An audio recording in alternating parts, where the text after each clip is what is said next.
பிஜேபியின் கையில் சிக்கி இருக்கிறது. கூட்டணி எல்லாம் நமக்கு கிடையாது. அமித்ஷா தெளிவாக சொல்லிவிட்டார், என்டிஏ கூட்டணி ஆட்சிதான், அதில் பிஜேபியும் இடம்பெறும்.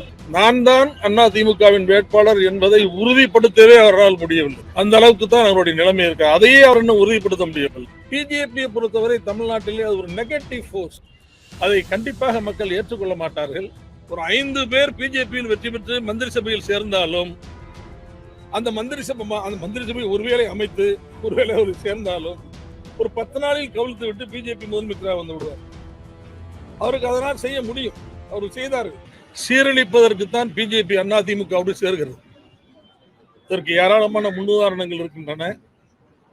மம்தா பானர்ஜியை விட ஒரு போல்டான லீடர் இந்த இந்திய துணைக்கண்டத்திலே இல்லை.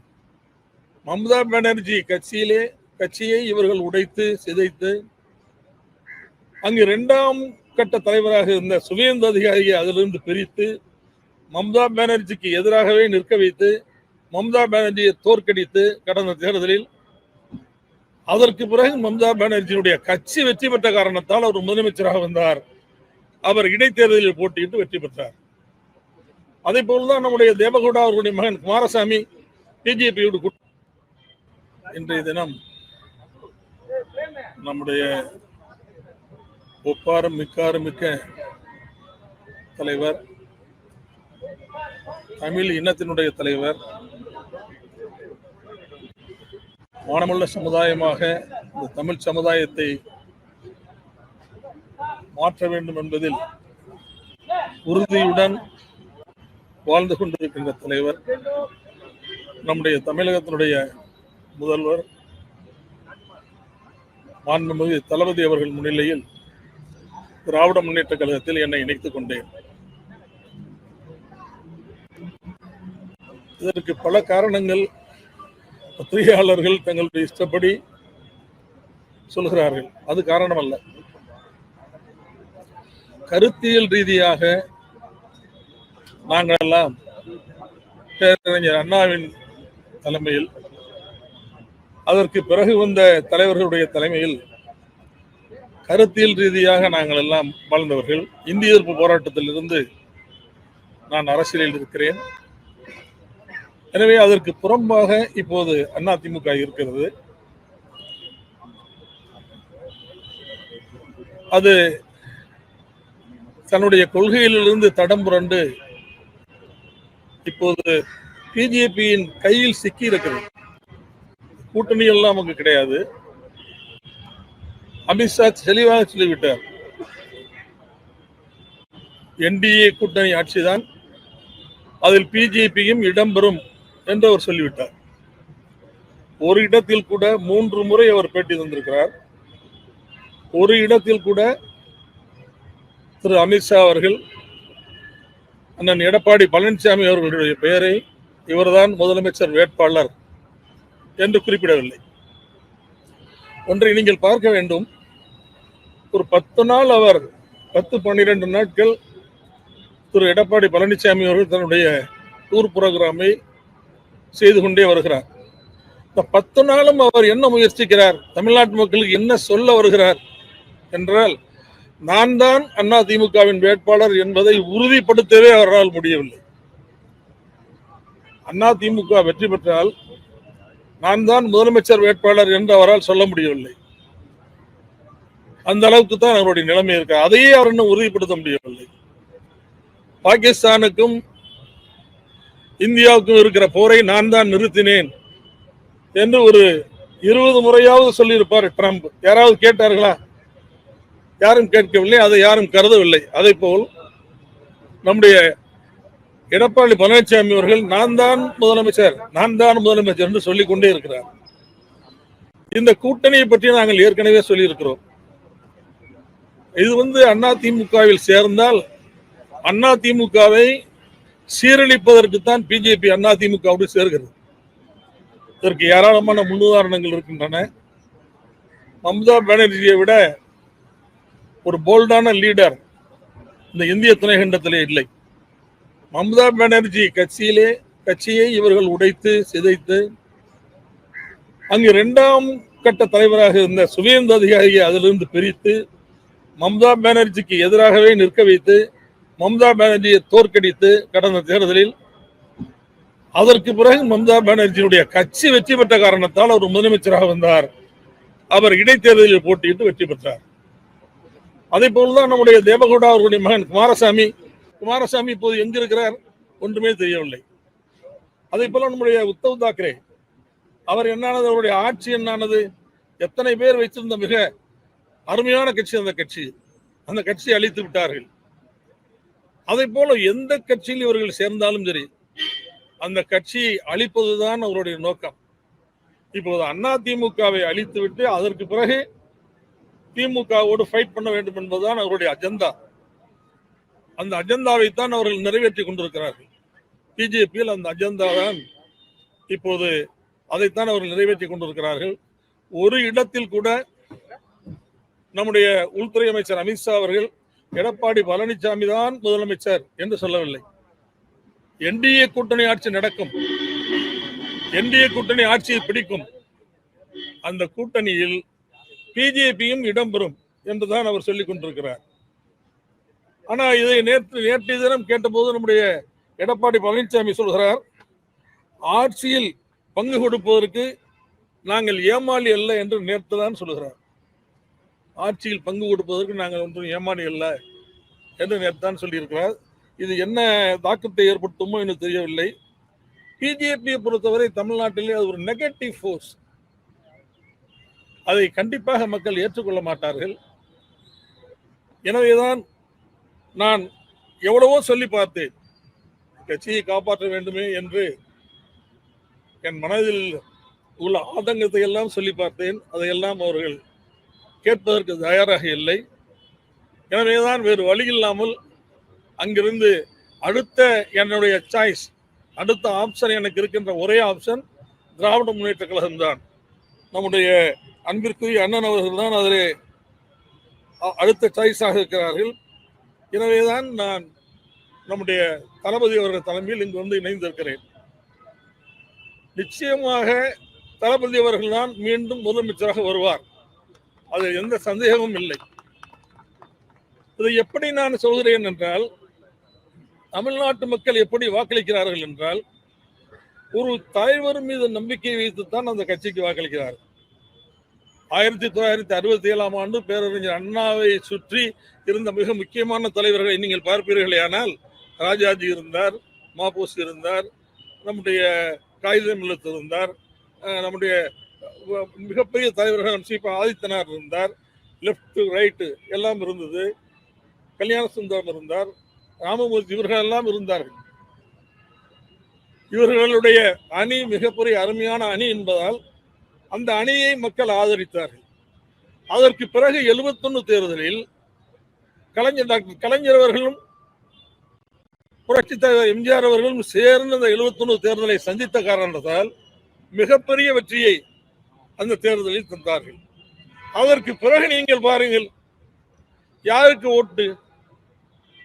அம்மாவுடைய தலைமைக்கு ஓட்டு, அப்படி இல்லைன்றால் கலைஞருடைய தலைமைக்கு ஓட்டு, கலைஞருடைய தலைமைக்கு ஓட்டு, அப்படி இல்லைன்றால் அம்மாவுடைய தலைமைக்கு ஓட்டு. ஆக அந்த ஒரு தலைவரின் மீது மக்கள் வைத்திருக்கிற அன்பின் அடையாளமாகத்தான் ஆட்சி இங்கு நடைபெறுகிறது. இப்போது நான் கேட்கின்ற கேள்வி ஒரே கேள்விதான்.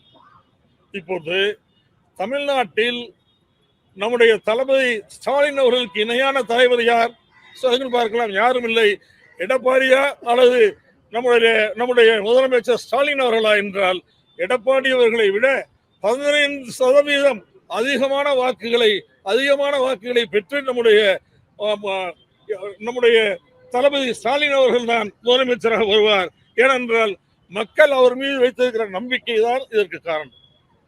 இவருக்கு இணையான தலைவர்கள் அதிமுகவிலே இல்லை. அது இனிமேல் வருவார்களா என்பதும் சந்தேகம்தான். எனவேதான் திராவிட இயக்க கொள்கைகளை காப்பாற்றுகின்ற, மாநில சுயாட்சியை காப்பாற்றுகின்ற, மொழியை காப்பாற்றுகின்ற, மொழிக்கு ஆபத்து வருகிற போது அல்லது நம்முடைய சமுதாயத்திற்கு ஆபத்து வருகிற போது அதை மத்திய அரசாங்கத்தோடு போராடி பாதுகாப்பதோடு மட்டுமல்ல, மத்திய அரசாங்கம் பாராமுகமாக இருந்தால் நீதிமன்றத்திற்கே சென்று தீர்ப்புகளை வாங்கி இந்தியாவுக்கே உதாரணமாக இருக்கின்ற மிகப்பெரிய தலைவர் நம்முடைய தலைவர் நம்முடைய ஸ்டாலின் அவர்கள் தான். எனவே அது எல்லோருக்கும் தெரியும். எல்லா முதலமைச்சர்களுக்கும் கடிதம் எழுதி அவர்கள் எல்லாம் ஒன்று சேர்த்து பிஜேபிக்கு எதிர்ப்பை கூர்மைப்படுத்திய தலைவரும் நம்முடைய அன்பிற்குரிய தலைவர் நம்முடைய மு.க. ஸ்டாலின் அவர்கள் தான். தளபதி ஸ்டாலின் அவர்கள் தான். தமிழ்நாட்டினுடைய முதலமைச்சர் அவர்கள் தான். இந்தியாவுக்கே உதாரணமாக திகழ்கிறார். எனவே இப்படிப்பட்ட ஒரு முதலமைச்சர் மீண்டும் வர வேண்டும் என்றுதான் மக்கள் விரும்புவார்கள். கண்டிப்பாக மிகப்பெரிய வெற்றியை தருவார்கள் என்பதை இந்த நேரத்தில் தெரிவித்துக் கொள்கிறேன். இந்த பயணத்தில் என்னை இணைத்துக் கொண்ட, கருத்தியல் ரீதியாக பயணிப்பதற்கு என்னை சேர்த்துக் கொள்ளுங்கள் என்று நான் கேட்டபோது என்னை அன்போடு வரவேற்று என்னை இணைத்துக் கொண்ட நம்முடைய மாண்புமிகு முதலமைச்சர் அவர்களுக்கு இந்த நேரத்தில் என்னுடைய நன்றியை, வணக்கத்தை அன்போடு தெரிவித்துக் கொள்கிறேன். அதிமுக பாஜக கூட்டணி சேர்ந்ததுனால உங்களை போன்ற மூத்த நிர்வாகிகள் தொடர்ந்து அதிருப்தியில தான் இருந்தாங்க, இப்பயும் இருக்காங்க. அவர்களை திமுகவிற்கு அழைப்பதற்கான ஒரு முயற்சிகளை, முன்னெடுப்புகளை எடுப்பீங்களா? இல்ல, அது அவங்களுக்கு தெரியும். எல்லாரும் மன வருத்தத்தோடு தான் இருக்கிறாங்க. ஏன்னா எப்படியாவது பிஜேபி அதிமுகவை அழித்து விடும், அது எல்லோருக்கும் தெரியும். இன்று வரை கூட்டணி என்று சொல்கிறார்களே தவிர இந்த கூட்டணிக்கு தலைவர் யார்? கூட்டணிக்கு தலைமை தாங்குவது இவர் நம்முடைய எடப்பாடி என்று அமித்ஷா சொன்னாரே தவிர முதலமைச்சர் வேட்பாளர் எடப்பாடி தான் என்று அமித்ஷா ஒரு இடத்தில் கூட சொல்லவில்லை. இதெல்லாம் அவர்களுக்கு தெரியும்.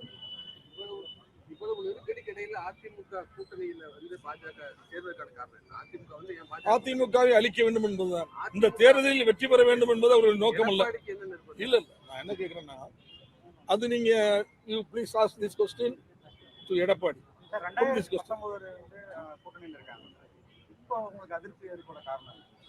சார், ஒரு கட்சியில கூட்டணி வைக்கிறது வேற சார். என் அம்மா இருக்கும்போதும் கூட்டணி வச்சாங்க, நாங்க ஏத்துக்கிட்டோம். அப்ப வாஜ்பாய் இருந்தாரு, அத்வானி இருந்தாரு. ஆனா இன்னைக்கு இல்ல காம்பினேஷன் அப்படி இல்லையே சார். இன்னைக்கு மோடிஜி இருக்கிறாரு, நம்ம இவர் அமித்ஷா இருக்கிறாரு. அவங்க கட்சி அழிக்கணும்னு நினைக்கலையே சார். அவங்க அதிமுகவுக்கு அஞ்சினார்கள். அதிமுக அப்போது கூட்டணி வைத்திருக்கிற போது அம்மாவுக்கு அஞ்சினார்கள். அவர்கள் டெல்லிக்கு சென்று அந்த அரசாங்கத்தை கலைத்து விட்டு தைரியமாக அவர் வந்தார்களா இல்லையா? அப்படி அதிமுக இப்போது இருக்கிறதா? இப்போது அப்படி இல்லையே. எனவே அதற்கும் இதற்கும் பொருந்தாது. அந்த கூட்டணி என்பது வேறு, இந்த கூட்டணி என்பது தேர்தலுக்கானது தான். அது எனக்கும் தெரியும். இது தேர்தலுக்காக தான் இந்த கூட்டணி வைத்திருக்கிறார்கள். ஆனால் அவர்களுடைய நோக்கம் அது இல்லை. இந்த தேர்தலில் வெற்றி பெற வேண்டும் என்பது அவருடைய நோக்கம் அல்ல. ஒரு 5 பேர் பிஜேபியில் வெற்றி பெற்று மந்திரி சபையில் சேர்ந்தாலும் அந்த மந்திரி சபை ஒருவேளை அமைத்து ஒருவேளை அவர் சேர்ந்தாலும் ஒரு 10 நாளில் கவிழ்த்து விட்டு பிஜேபி முதலமைச்சராக வந்து விடுவார். அவருக்கு அதனால் செய்ய முடியும். அவர் செய்தார்கள். என்ன தேவேந்திர பட்னாவிஸ் என்ன ஆனார்? நீங்கள் ஏக்நாத் ஷிண்டே தான் முதலமைச்சர் என்று தானே பிரச்சாரம் பண்ணி கொண்டே போனார்கள். பிரச்சாரம் முடிந்தது, வாக்கு எண்ணிக்கை முடிந்தது. அதற்கு பிறகு என்ன செய்தார்கள்? நாங்கள் தான் அதிகமாக வந்தோம் என்று பட்னாவிஸை முதலமைச்சராக்கிவிட்டு ஷிண்டேயை கீழே தள்ளினார்களா இல்லையா? அப்போதுதான். இப்போது நான் உங்களுக்கு இன்னொரு செய்தியை சொல்ல விரும்புகிறேன். பிஜேபியினுடைய தலைவர் நம்முடைய நேனா நாகேந்திரன் அவர் என்ன சொல்கிறார்? இந்த தேர்தல் எங்களுக்கு முக்கியம் இல்லை, அடுத்த பார்லிமெண்ட் தேர்தல் தான் எங்களுக்கு முக்கியம் என்கிறார்.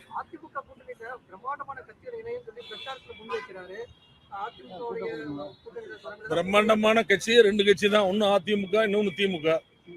வேற என்ன பிரம்மாண்டமான கட்சி தமிழ்நாட்டில் இருக்கு? நீங்களே சொல்லுங்க.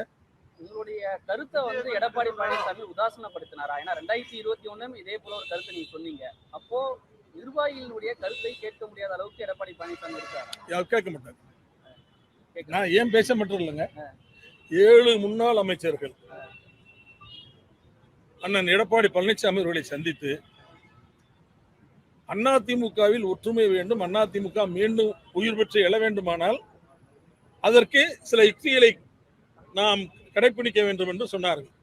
3 மணி நேரம் விவாதம் அவருடைய வீட்டிலேயே நடந்தது.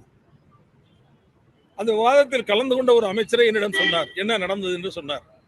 கடைசி வரை எடப்பாடியார் அவர்கள் ஒப்புக்கொள்ளவில்லை. வேறு வழியில்லை என்று விட்டுவிட்டார். அவர் இது எதையும் ஏற்றுக்கொள்ள மாட்டார்.